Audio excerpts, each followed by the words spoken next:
Biji Kopi Keliling ini didirikan pada tahun 2015 bersama kawan saya yang bernama Yuri. Yuri ini dia memiliki Vespa yang nggak terpakai gitu di rumahnya. Kemudian saya memiliki peralatan kopi.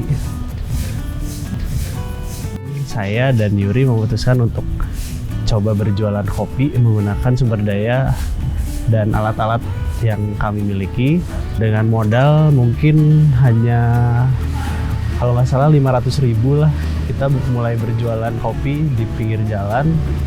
Kita dulu langsung bikin Vespanya itu kita set sedemikian rupa supaya ada coffee bar, kemudian juga ada mejanya juga, tapi nggak ada kursi sih. Kita coba jualan di pinggir jalan, terus ketemu sama banyak orang, memberanikan diri untuk mengenalkan kopi-kopi manual brew yang kita sajikan menggunakan alat seduh V60.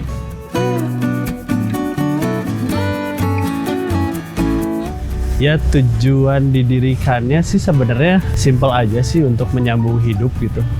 Ya, yang terbersit di pikiran waktu itu ya kita coba bikin kedai kopi, tapi yang kita nggak usah nungguin customer gitu, kita jemput customer aja gitu di pinggir jalan. Permasalahannya waktu itu tuh ya malu ya, mungkin udah sekolah tinggi-tinggi gitu, sarjana, udah kerja juga Jakarta 3 tahun, udah punya keluarga, udah punya anak gitu. Di pinggir jalan jualan gitu, ketemu random orang terus ditanya backgroundnya apa. Itu untuk kendala awal. Kalau misalnya pada operasionalnya sih sebenarnya kendalanya cuman cuaca dan kesehatan mungkin ya, karena waktu itu lagi seringnya musim hujan, terus kita jualannya malam-malam, ya udah gitu. Kalau misalnya hujan pasti nggak jualan, kalau nungguin hujan pasti sampai malam, terus besoknya sakit.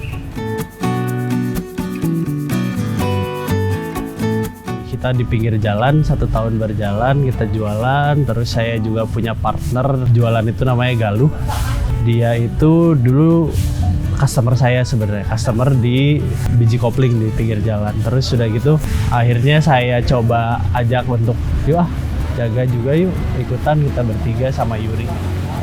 Ya udah akhirnya kita coba bertiga gitu berjualan. Terus udah mungkin di sana juga udah makin rame, kitanya juga nggak bisa memprovide tempat dan lain-lain. Akhirnya kita coba buka pagi hari itu di rumahnya istri saya, di depan rumah. Kita coba iseng yuk, kita coba jualan sarapan.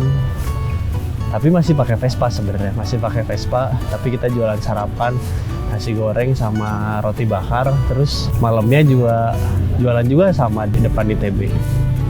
Akhirnya ada satu bekas garasi itu di rumah istri saya juga, sama Galuh tiba-tiba dibersihin garasinya itu.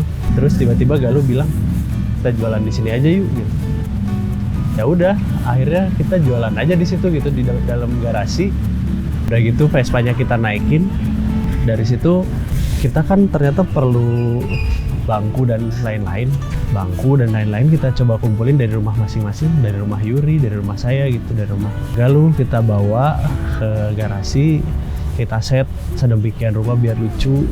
Intinya memanfaatkan barang-barang yang ada di rumah. Dan kita coba buka pagi. Waktu itu customer yang pertama datang juga sebenarnya customer yang sering nongkrong di ITB sana gitu.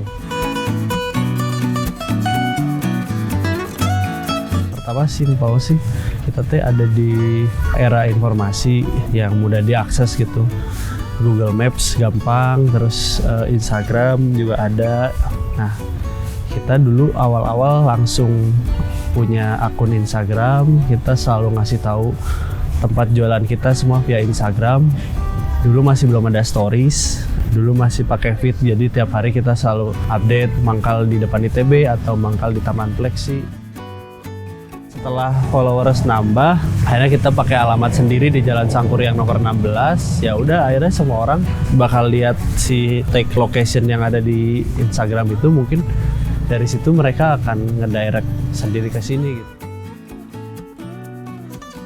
Terus juga apalagi kalau kita jualan gitu di Bandung, kayaknya kita harus ngerangkul berbagai komunitas gitu. Jadi kalau ada komunitas yang sering main ke sini, harus kita coba deketin gitu. Terus penuhi kebutuhan mereka apa supaya mereka akan datang terus gitu tiap harinya gitu.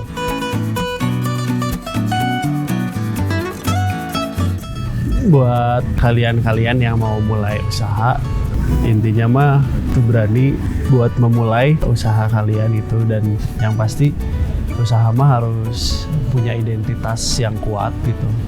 Intinya selalu semangat, terus juga konsisten, udah gitu jangan malu sih sebenarnya, jangan malu memulai untuk berdagang gitu.